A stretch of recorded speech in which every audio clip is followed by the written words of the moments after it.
Hello friends, welcome to civil exam Guru YouTube channel में दोस्तों आप लोगों का हार्दिक स्वागत है। और दोस्तों जैसे कि आप ये स्लाइड में देख पा रहे हो कि अब की बार यूपीपीएससी एई पार, ये हमारा स्लोगन रहेगा। और आज से हम लोग स्टार्ट करने वाले हैं दोस्तों फ्लूइड मैकेनिक्स। और फ्लूइड मैकेनिक्स सब्जेक्ट के अंदर हम लोग काफ़ी सारे क्वेश्चन डिस्कशन करने वाले हैं। Through out all engineering subject हम लोग 1000 क्वेश्चंस का महाकुंभ लेके आ रहे हैं दोस्तों। 1000 क्वेश्चंस डिस्कशन करने वाले हैं, जिसके अंदर जो है आपको मिलेगा काफ़ी सारे क्वेश्चंस। और इसके अंदर जो है previous year SSC JE, previous year UPPSC AE और इंजीनियरिंग सर्विस एग्ज़ाम के काफ़ी सारे क्वेश्चंस होंगे। तो दोस्तों आप लोगों ने यदि मेरे यूट्यूब चैनल को सब्सक्राइब नहीं किया हुआ है तो जल्द से जल्द तुरंत के तुरंत अभी के अभी सब्सक्राइब कर दीजिए, और जिससे आप लोगों को आने वाले वीडियोस में काफ़ी सारे फ़ायदे होंगे।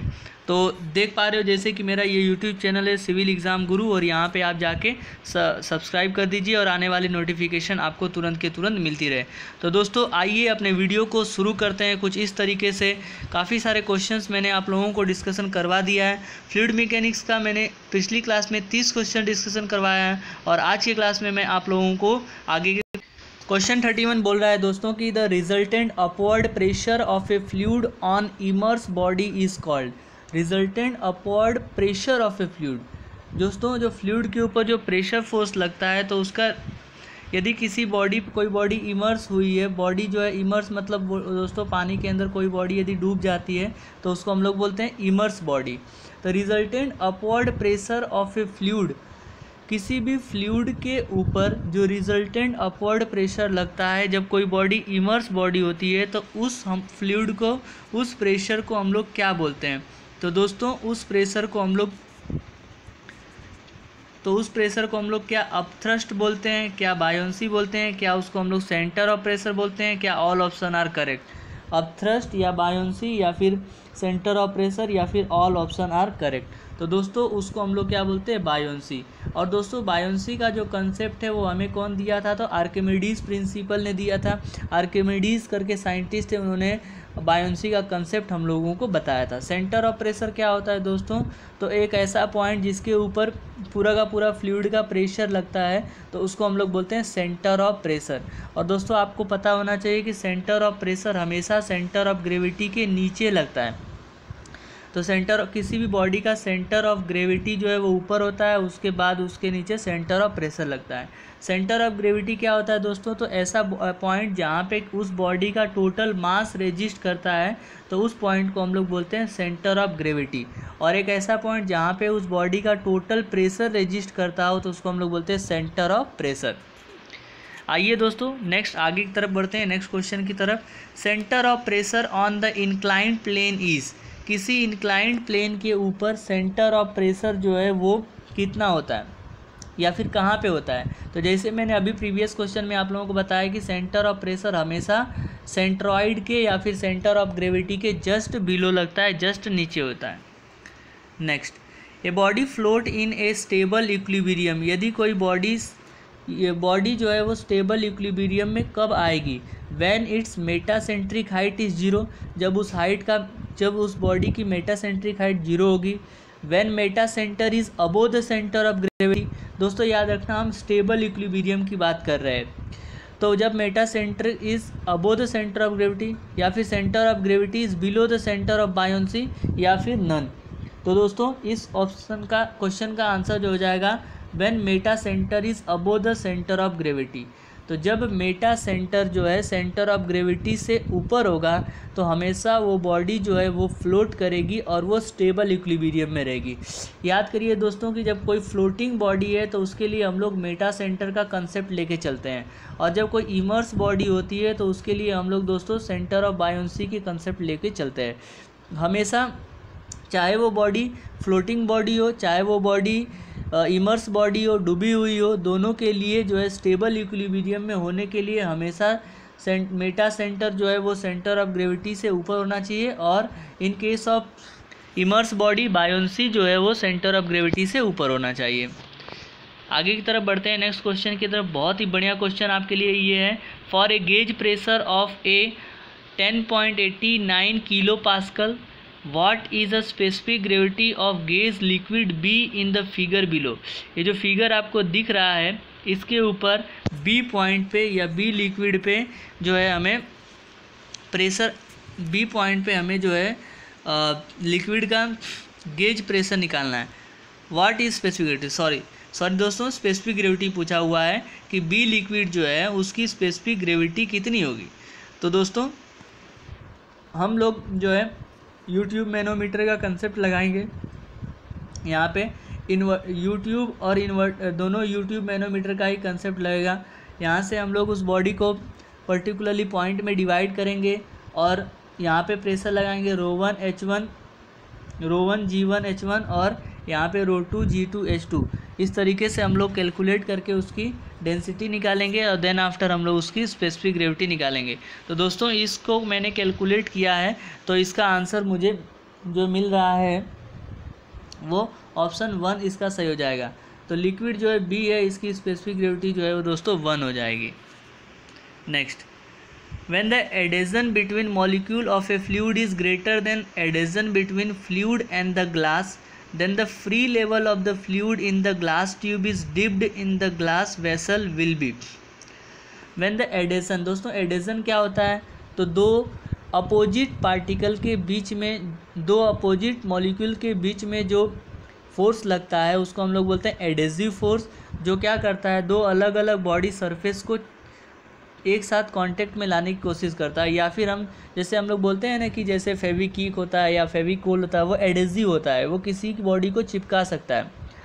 तो वो बोलता है कि between the molecule of A fluid is greater than adhesion between the fluid and the glass, then free level of the fluid in the glass tube dipped in the glass vessel will be same as the surface of the fluid, lower than the surface of the fluid, higher than the surface of the fluid, dependent on the atmospheric pressure। किसके ऊपर depend करेगा।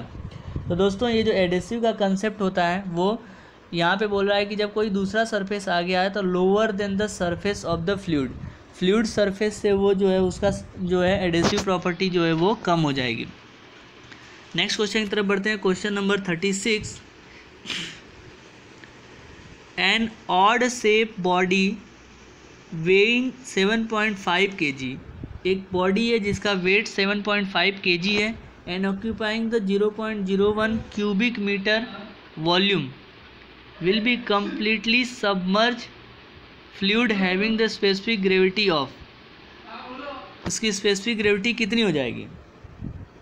तो दोस्तों इसकी specific gravity जो है वो 0.75 होगी। कैसे हम लोगों ने कैलकुलेट किया है, तो बॉडी का हमें वेट दिया है, बॉडी का हमें वॉल्यूम दिया है और उसको कम्प्लीटली जो है बॉडी जो है उसमें, तो स्पेसिफिक ग्रेविटी क्या होता है, स्पेसिफिक ग्रेविटी निकालने के लिए हम लोग क्या निकालेंगे, तो सबसे पहले डेंसिटी निकालेंगे। तो डेंसिटी क्या हो जाएगा दोस्तों, डेंसिटी जो होगा वो मास बाय वॉल्यूम होगा, ठीक है। तो मास बाय वॉल्यूम करके डेंसिटी निकाल दो। और स्पेसिफिक ग्रेविटी क्या होता है, तो स्पेसिफिक ग्रेविटी जो होती है दोस्तों इज इक्वल टू क्या होता है, density of liquid divided by density of water. तो यहाँ से हम लोग कैलकुलेट कर लेंगे और कैलकुलेट करेंगे तो आंसर हमें मिलेगा ऑप्शन डी 0.75। ठीक है दोस्तों, आगे की तरफ बढ़ते हैं। Next question, question number 37, if the capillary rise of water is 1 mm diameter, tube is 3 metre, the height of the capillary rise of water is 0.2 mm, diameter of the tube in the centimeter will be। तो capillary rise जो है उसका formula हमें पता है दोस्तों, H is equal to 4 sigma cos theta upon rho GD, यही होता है, ठीक है। तो यहाँ से हमें डायमीटर निकालना है। डेंसिटी ऑफ लिक्विड जो है वाटर दिया है तो डेंसिटी ऑफ लिक्विड 1000 ले लेंगे और G की वैल्यू 9.18 लेना है। कॉस थीटा का वैल्यू यहाँ पे दिया नहीं है दोस्तों। The height of capillary rise of water is 0.2। Okay, तो यहाँ से हम लोग ऐसा करते हैं दोस्तों कि हाइट ऑफ कैपिलरी राइज जो है वो इन्वर्सली प्रोपोर्शनल है किससे, डायामीटर के, ठीक है। तो यहाँ पे हो जाएगा H1D1 बराबर H2D2, ठीक है। तो H1 का वैल्यू हमें कितना दिया है, 1 mm डायामीटर दिया जिसकी हाइट 3 सेंटीमीटर है और जिसका डायमीटर 0.22 है, तो उस उसका जो है हाइट निकालना है दूसरे का, ठीक है। तो इसको हम लोग क्या करेंगे, तो 3 × 1 upon 0.2 is equal to h2, ठीक है। तो इस तरीके से हम कैलकुलेट करेंगे तो हमें दोस्तों आंसर मिलेगा, ऑप्शन हमको मिल जाएगा 15, ठीक। तो इस तरीके से कैलकुलेट कर लेंगे। Next, the pressure intensity is same in all direction at A point in A fluid only when the fluid is frictionless and incompressible. Pressure intensity दोस्तों सभी डायरेक्शन में किसी एक पॉइंट पे सेम कब हो सकता है, only when the fluid is frictionless and incompressible. क्या तभी जब वो फ्लूइड फ्रिक्शनलेस होगा या इनकम्प्रेसिबल होगा। इनकम्प्रेसिबल फ्लूइड ऐसे फ्लूइड होते हैं दोस्तों जिसकी वॉल्यूम जो है वो कभी चेंज नहीं होती है, जैसे कि वाटर। तो वाटर का वॉल्यूम चेंज नहीं होता है तो इसको हम लोग बोलते हैं इनकम्प्रेसिबल। और जो गैसियस होते हैं वो सब उसको हम लोग कंप्रेसिबल फ्लूइड बोलते हैं। Only when the fluid is frictionless and the rest at only when the fluid is in frictionless when there is no relative motion of one fluid laying relative to the other fluid। Pressure intensity सभी direction में किसी एक point पे same दोस्तों तभी हो सकता है जब दो बॉडी के बीच में कोई भी रिलेटिव मोशन ना हो, और वो फ्लूइड जो है वो कैसे होना चाहिए, रेस्ट में होना चाहिए। तो पास्कल्स ने हमें यही बताया है दोस्तों कि जब कोई भी फ्लूइड जो है वो रेस्ट में होता है तो उसके ऊपर लगने वाले सभी प्रेशर फोर्स जो है वो सभी डायरेक्शन में क्या होते हैं, सेम होते हैं। नेक्स्ट दोस्तों, उम्मीद करता हूं कि आप लोगों को क्वेश्चन समझ में आ रहे होंगे, और यदि आपको किसी भी प्रकार का डाउट है तो आप जो है कमेंट बॉक्स में कमेंट कर सकते हैं, या फिर दोस्तों काफ़ी सारे क्वेश्चंस हमारे पास हैं, वो सब हम लोग एक एक करके डिस्कशन करने वाले हैं, जिससे आपके नॉलेज में काफ़ी सारी इम्प्रूवमेंट आ जाएगी यदि पर डे आप क्लासेस ले रहे हो तो। मैंने प्रीवियस में काफ़ी सारे वीडियोस अपलोड किए हुए हैं, यदि आप चाहें तो उन वीडियो को भी देख सकते हैं, अपने दोस्तों के साथ शेयर कर सकते हैं। यदि आप पढ़ाई कर रहे हैं, यदि आप किसी एग्ज़ाम की तैयारी कर रहे हैं तो आपको काफ़ी सारे बेनिफिट्स मिलने वाले हैं दोस्तों। एसएससी एग्ज़ाम भी आने वाला है तो उसकी भी तैयारी कीजिए। उसका एग्ज़ाम पोस्टपोन्ड हुआ है ड्यू टू कोविड-19 के कारण, सभी एग्ज़ाम जो है वो पोस्टपोन्ड हो चुके हैं। तो आने वाले 1-2 महीने के आपके लिए टाइम है, तो आप उसमें काफ़ी सारी अपनी गवर्नमेंट एग्ज़ाम की प्रिपरेशन कर सकते हैं। तो आइए आगे बढ़ते हैं क्वेश्चन नंबर 39 की तरफ। Which of the following fluid can be classified as a non Newtonian fluid. इसमें से कौन सा फ्लूइड जो है दोस्तों वो नॉन न्यूटोनियन फ्लूइड है। नॉन न्यूटोनियन फ्लूइड दोस्तों उस फ्लूइड को हम लोग बोलते हैं जो न्यूटन्स लॉ को फॉलो नहीं करता है। तो ऐसे फ्लूइड जो है वो जो न्यूटन्स लॉ को फॉलो नहीं करता है। न्यूटन्स लॉ क्या होता है दोस्तों, तो shear stress is directly proportional to rate of shear strain, या फिर du/dy। ओके, वेलोसिटी ग्रेडियंट, इसको हम लोग वेलोसिटी ग्रेडियंट बोलते हैं दोस्तों। ये u जो है वो वेलोसिटी है, और du/dy जो है वो with time distance between the two layer होता है। जैसे ही प्रोपोर्शनलिटी हटाएंगे तो tau is equal to mu into du/dy होता है, और म्यू जो है वो दोस्तों डायनेमिक विस्कोसिटी हो जाती है। तो इसका आंसर जो है वो डायरेक्टली आपको याद रखना है कि ह्यूमन ब्लड और टूथपेस्ट, ये जो है प्रॉपर फ्लूइड जो है वो नॉन न्यूटोनियन फ्लूइड हैं। Okay, next, alcohol is use in manometer because. Manometer जो है दोस्तों एक डिवाइस होता है जो हेल्पफुल होता है for measuring the pressure measure करने के लिए डिवाइस होता है, उसको हम लोग यूज़ बोलते हैं मैनोमीटर। और मैनोमीटर के अंदर हम लोग एल्कोहल क्यों फिल करते हैं दोस्तों, because it provide the large length for a given pressure different. Next, the property of a fluid by virtue of which it offer resistance to the shear is called as a property of fluid by virtue of which it offer resistance to shear, इसी को हम लोग दोस्तों बोलते हैं viscosity. एक fluid की ऐसी प्रॉपर्टी जो shear को रेजिस्ट करती है, shear स्ट्रेंथ को रेजिस्ट करती है, और उसमें पार्टिकल्स को फ्लो करने में रुकावट पैदा करती है, मतलब पार्टिकल को फ्लो करने नहीं देती है। तो उस प्रॉपर्टी को दोस्तों हम लोग बोलते हैं विस्कोसिटी। तो विस्कोसिटी जो है वो दोस्तों 2 प्रकार की होती है, काइनेमेटिक विस्कोसिटी और डायनेमिक विस्कोसिटी। दोनों के बारे में हम लोग कंप्लीट डिटेल पूर्वक देखेंगे। अभी मैंने आपको डायनेमिक विस्कोसिटी के बारे में बताया था।